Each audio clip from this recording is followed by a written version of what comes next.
Assalamualaikum warahmatullahi wabarakatuh. আমরা সকলে দরুদ আল্লাহুম্মা সাল্লি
আজকে এটা মিলাদুন নবীর মাহফিল ঠিক কিনা? নবীজির আগমন সম্পর্কে আমরা আলোচনা করব। অনেকের মধ্যে অনেক উস্তাদি ভাব রয়েছে, বলবে কিনা? সেই মিলাদের কথা, সেই মিলাদের আলোচনা স্বয়ং আল্লাহ পাক রব্বুল আলামিন করেছে। জবানটা করে বলতেন আল্লাহু আকবার। কে করেছে? আল্লাহ পাক রব্বুল আলামিন করেছে। ওয়া ইন্না কানা মিসাকান নাবিয়িনা শাহাদাত তাফসীর লিখতে গিয়ে হযরত আব্বাস রাদিয়াল্লাহু তাআলা আনহু তাকে রাওয়াত করেছে ইমাম কাসির রাহমাতুল্লাহ আলাইহি। তিনি বলেন আল্লাহ পাক রব্বুল আলামিন রাহমাতুল লিল আলামিন নূরকে নিয়ে কাকে দিলেন? তার নূর রাহমাতুল লিল আলামিনের নূরকে নিয়ে সকল পয়গম্বরের সম্মুখে দাঁড় করালেন। কাদের সম্মুখে দাঁড় করালেন? আদম আলাইহিস সালাম থেকে শুরু করে ঈসা আলাইহিস সালাম পর্যন্ত যত পয়গম্বর দুনিয়াতে এসেছে সকল পয়গম্বরের সম্মুখে আমার নবীকে দাঁড় করালেন। জবানটা করে বলতেন আল্লাহু আকবার। আমার নবী নূরকে দাঁড় করালেন। কি দাঁড় করালেন? নূরকে। আমার নবী নূরকে দাঁড় করালেন। পয়গম্বর আল্লাহর কাছে জিজ্ঞেস করেন, ও মাবুদ, সে ব্যক্তিকে, সে নূরটা কি? আমরা জানি না। আল্লাহ রাব্বুল আলামিন সকল পয়গম্বরদেরকে বলেন, ও পয়গম্বরের দল, সে হচ্ছে মুহাম্মদ বিন আব্দুল্লাহ। জবানটা করে বলতেন আল্লাহু আকবার। সেই হাদিস থেকে, সেই বর্ণনা থেকে বোঝা যায় রাহমাতুল লিল আলামিন কিসের তৈরি? নূরের তৈরি। কিসের তৈরি?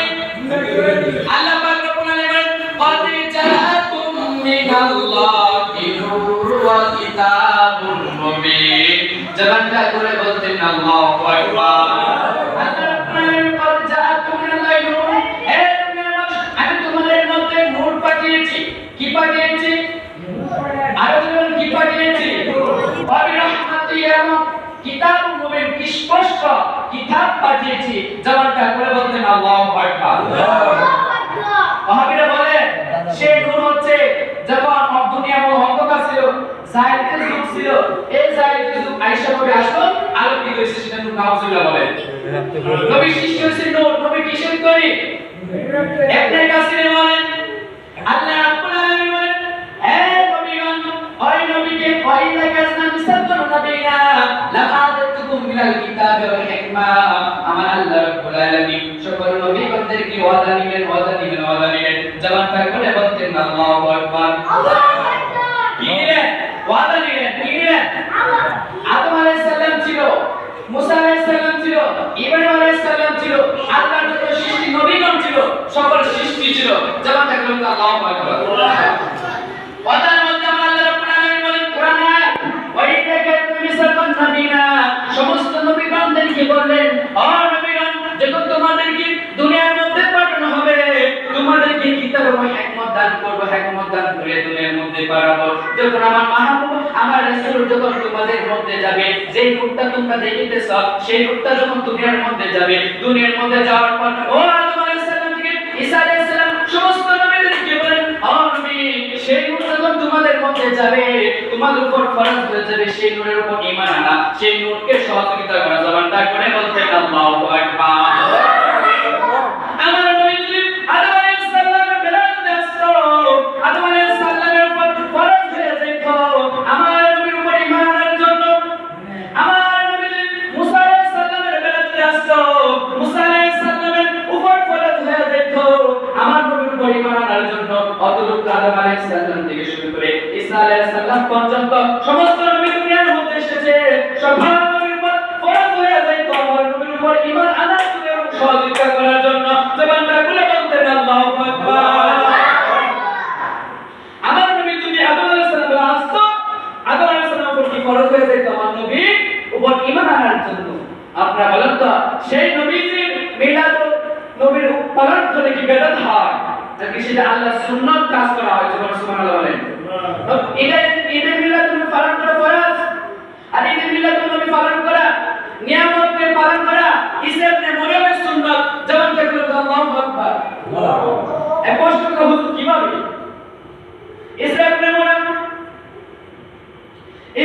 মরিয়ম তার কাছে যখন তার উম্মতগণ যখন আসলো, আসে বলতেছে, ঈসা ইবনে মরিয়ম, আপনি আল্লাহর কাছে বলেন না যে আমাদের কাবা দেওয়ার জন্য, কি দেওয়ার জন্য? কাবা দেওয়ার জন্য। ঈসা ইবনে মরিয়ম আল্লাহর দরবারে বললেন, ও আল্লাহ, তাদেরকে কাবা দেন, আসমান থেকে কাবা পাঠান। কি পাঠান? নিয়ামতের কাবা পাঠান। আমার আল্লাহ রাব্বুল আলামিন ঈসা ইবনে মরিয়মের কবুল করেন। সুবহানাল্লাহ বলেন। কবুল করার পর আমার আল্লাহ ঈসা ইবনে মরিয়ম কিয়ামত আগ পর্যন্ত নিয়ামতের কাবা চালু থাকবে, কিন্তু তাদেরকে সাবধান করে দিও সে একটা কাবার জন্য মজবুত না করে। কি না করে? মজবুত না করে। আসমান থেকে আর এক মাংস আল্লাহ পাক রব্বুল আলামিন দিতেছে, এর মধ্যে একটা কি বলছে, এত গুনাহগার বেশি মনে করতেছে আমরা যে গুনাহ কাজ করি, যে পাপ কাজ করি, কোন দিন না জানে আল্লাহ বন্ধ করে দেবে। একটা কিছু মজবুত করে কি লাইক তার সাথে সাথে কি আল্লাহ নিয়ামত বন্ধ হয়ে গেছে। এই দিন যখন প্রতি বছর আসতো তারা ঈদ হিসেবে পালন করতো। সুবহানাল্লাহ। আর এই দিনকে কি ঈদ হিসেবে পালন করতো। এর থেকে বোঝা যায় যে নিয়ামতকে ঈদ উদযাপন করে সে মরবে সুন্নাত।